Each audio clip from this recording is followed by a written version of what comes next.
Quelqu'un t'a déjà dit que tu ne peux pas, que tu ne pourras jamais atteindre cet objectif, eh bien, cette personne avait raison. Attention, j'ai dit qu'elle avait raison, je n'ai pas dit qu'elle a raison. Évidemment, tout dépend déjà de la valeur que tu accordes à l'opinion des autres et aussi de ta réaction. Vas-tu faire en sorte de lui donner raison ou de lui donner tort?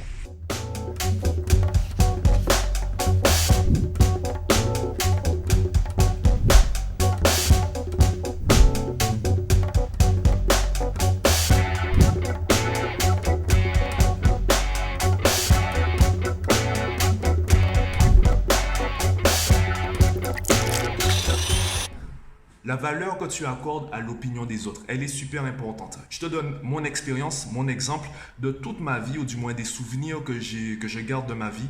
Il y a une seule personne qui me disait, et qui me dit, enfin, elle me le dit plus, une seule personne qui me disait, Mathieu, tu ne peux pas. Toutes les autres personnes me disent souvent, ou de toute ma vie, en fait, les autres personnes m'ont dit, c'est difficile, ce n'est pas aussi facile que tu le crois, ce n'est pas aussi simple que ça, etc. Ce sont des phrases, en fait, qui m'ont fait douter, qui m'ont fait réfléchir, qui m'ont ralenti, qui m'ont freiné, mais qui ne m'ont pas arrêté. Ce ne sont pas des phrases, en fait, qui vont t'empêcher d'avancer. Elles vont peut-être te ralentir, te faire douter, mais pas t'arrêter. C'est toi qui décides si tu t'arrêtes ou pas. Et l'unique personne que j'écoutais lorsqu'elle me disait « Mathieu, tu ne peux pas », c'était moi. Donc, dans cette vidéo, je te parle des autres personnes qui te disent que tu ne peux pas. Je parle aussi de toi, la manière dont tu te perçois, la manière dont tu vois ton potentiel, tes capacités et ce que tu te répètes pour avancer ou pour t'arrêter. Je te donne l'exemple de ce vlog. Toi, tu le vois aujourd'hui. Par contre, ce vlog, il m'a pris plusieurs années pour le réaliser. Je me rappelle de ma toute première vidéo sur Instagram. Bonjour, je suis Matt et je vous fais cette vidéo pour très rapidement vous expliquer ce qu'est le coaching scolaire. Faisons simple, parlons de Vanessa. J'étais super sérieux, franchement, je pensais qu'il fallait faire un travail de qualité. Il fallait être vraiment dans l'excellence, il fallait que ce soit parfait. Du coup, j'ai un peu trop, j'ai surjoué en fait. Donc avec le temps, j'ai appris à être beaucoup plus naturel sur les vidéos d'une minute que je faisais sur Instagram. Avec le temps, j'ai appris à allonger les vidéos. Ensuite, je suis passé au podcast. Au début, les podcasts, je comprenais pas. Je me disais, je ne peux pas. Et avec le temps, j'ai appris à transformer le je ne peux pas en je ne sais pas. Je préfère le je ne sais pas. Pourquoi? Parce que le savoir, c'est quelque chose de temporel. Aujourd'hui, tu ne sais pas. Demain, tu sauras. Et si demain, tu sais, surtout si tu sais faire, eh bien demain, tu pourras dire je peux faire. Pour moi, c'est ça la différence entre le je ne sais pas et le je ne peux pas. Donc, j'ai appris à faire des vidéos, j'ai appris à être naturel sur les vidéos, j'ai appris à faire des podcasts, j'ai appris à être naturel dans les podcasts, j'ai appris à faire des podcasts de plus en plus longs, j'ai appris à faire des vidéos de plus en plus longues. Et aujourd'hui, je m'entraîne au vlog. Donc, le vlog a des avantages et des inconvénients. C'est que, bon, il y a des plans qui sont accélérés. Il faut que je puisse filmer en extérieur. Je suis pas encore à l'aise avec le fait de me filmer devant des gens. Donc, filmer des plans en extérieur de manière naturelle et montrer le quotidien en Guadeloupe, c'est pas vraiment encore naturel pour moi. Donc, j'apprends à le faire. Donc, aujourd'hui, je dirais que s'il fallait parler dans la théorie, dans l'absolu, tout ce que tu veux, je dirais que je ne peux pas faire de vlog. Mais je préfère dire je ne sais pas. Je préfère dire je ne sais pas encore faire. Du coup, j'apprends à faire. Et c'est pour cela que d'ailleurs, aujourd'hui, tu vois ce vlog. Parce que j'estime que j'ai suffisamment de compétences pour te balancer une vidéo. Du coup, la vidéo que tu vois aujourd'hui, pour toi, en fait, je ne sais pas combien de temps elle va durer, peut-être 4 minutes, 10 minutes, 2 heures. Je ne sais pas quelle durée elle aura, mais en tout cas, elle m'a pris plusieurs années pour la réaliser. Parce que tout a commencé avec une vidéo d'1 minute sur Instagram. Et c'est d'ailleurs le deuxième point que je vais aborder dans cette vidéo, c'est la temporalité. Quand quelqu'un te dit que tu ne peux pas, ou même quand tu te dis je ne peux pas, en fait, tu prévois le futur en analysant ton passé. Personne ne peut prédire le futur. En fait, on fait tous comme la météo. Et je vais te montrer ça. Est-ce que la météo se trompe? C'est une question que j'adore poser à mes élèves. Et tous les élèves qui me disent oui, la météo se trompe parfois, je leur prouve que non. La météo ne se trompe pas parce que la météo fait des prévisions. Et là, je vais te prendre un exemple avec, on va dire, un ouragan. Alors, les ouragans ont des prénoms, donc on va l'appeler Marvin. Un prénom de mec qui fait chier. Ouais, Marvin. Alors, si tu t'appelles Marvin ou si ton enfant s'appelle Marvin, désolé pour toi. Donc, l'ouragan. Donc là, c'est un ouragan qui s'appelle Marvin. On a analysé sa position tous les jours pendant 2 semaines. Donc là, c'est le jour 1, ici, c'est le jour 2, etc. Donc, il y a de fortes chances qu'il continue cette trajectoire-là. Sauf qu'il y a des vents, on va faire des vents en bleu, tu as des vents qui sont comme ça. D'accord? Ce sont des vents assez forts pour influencer l'ouragan, pour influencer Marvin. La Guadeloupe, puisque je suis en Guadeloupe, la Guadeloupe, on va dire qu'elle est ici. C'est de faire un truc propre. Voilà. C'est un coquille, c'est à main levée. Si tu veux te moquer, fais-le en commentaire comme tu veux, mais moi ça m'intéresse pas. Bon. Marvin, il fait ça. Il y a de fortes chances qu'il continue. Sauf qu'il y a des vents. Il y a 3 trajectoires possibles. C'est soit en fait Marvin, il se dit moi, le vent, ça m'intéresse pas, je me moque du vent, donc je continue par là. Ça, c'est la trajectoire 1. Soit il arrive directement sous la Guadeloupe. Ça, c'est la trajectoire 2. Soit il descend.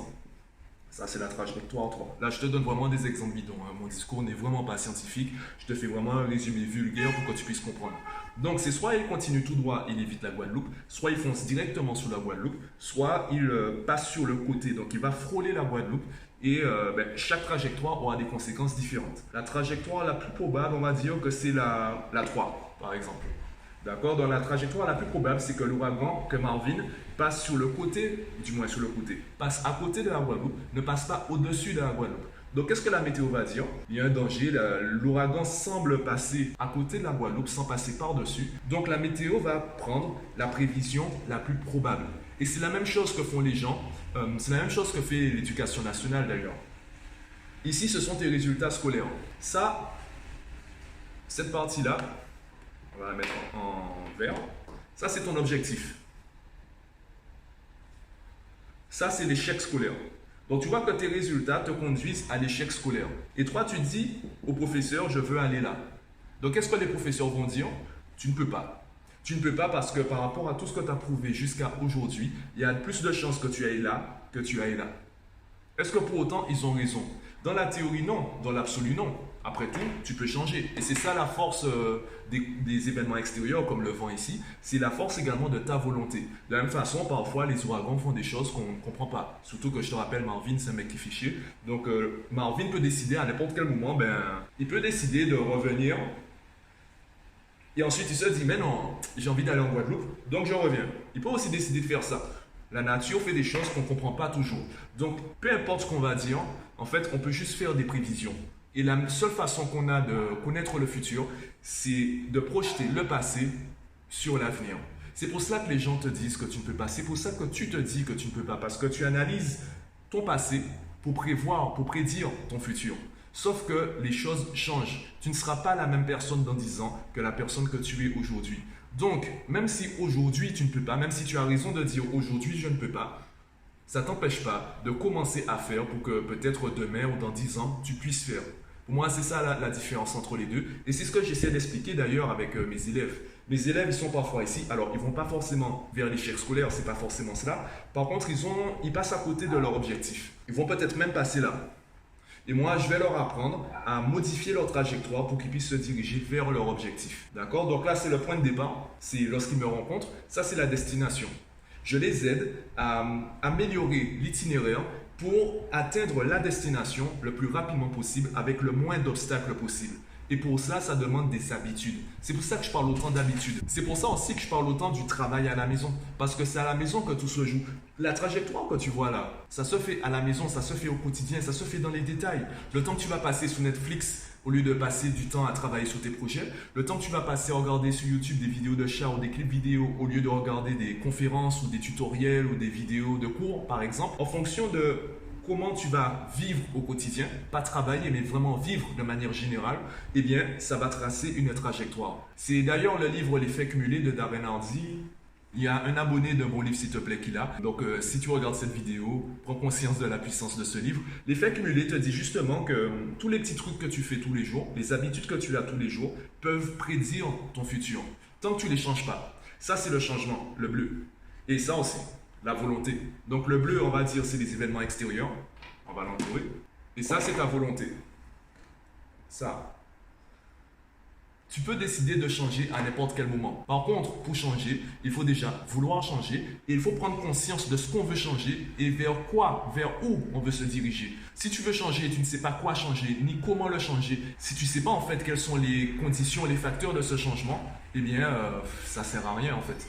Peu importe ce que tu vas faire, tu resteras la même personne. Et c'est vraiment ce que je veux présenter à mes élèves. C'est pour cela que je leur pose la question, pourquoi tu vas à l'école? Qu'est-ce que tu aimes faire? Comment tu te vois plus tard? En fonction de la vie que tu veux avoir, tu sais quelles sont les actions que tu dois mener aujourd'hui pour atteindre ton objectif. Bon, j'espère que tu as apprécié mes schémas, j'espère que tu as pu comprendre où je voulais en venir.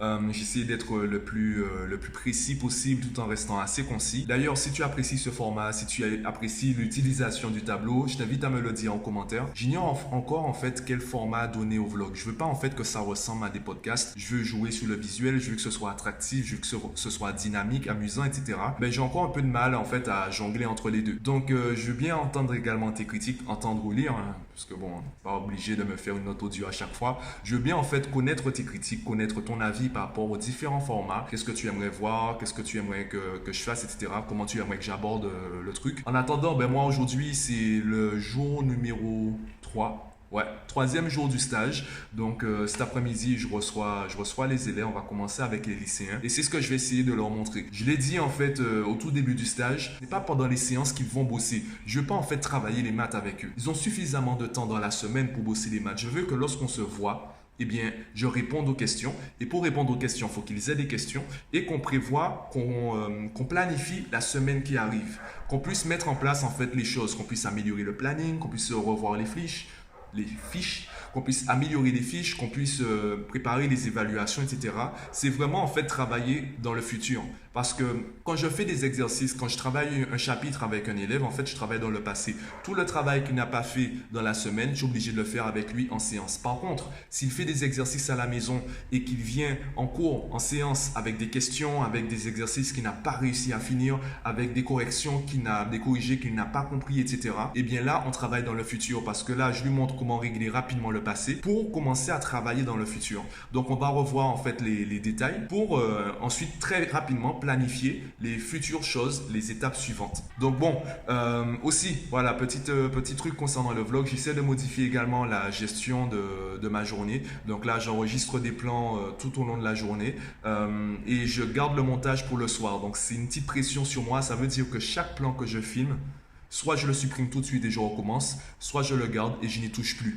Donc, je ne sais pas qu'est-ce que ça va donner, parce que je n'aime pas trop parfois mon jeu d'acteur. Parfois, je trouve que c'est surjoué. Parfois, je bégaye. Parfois, je trébuche sur des mots.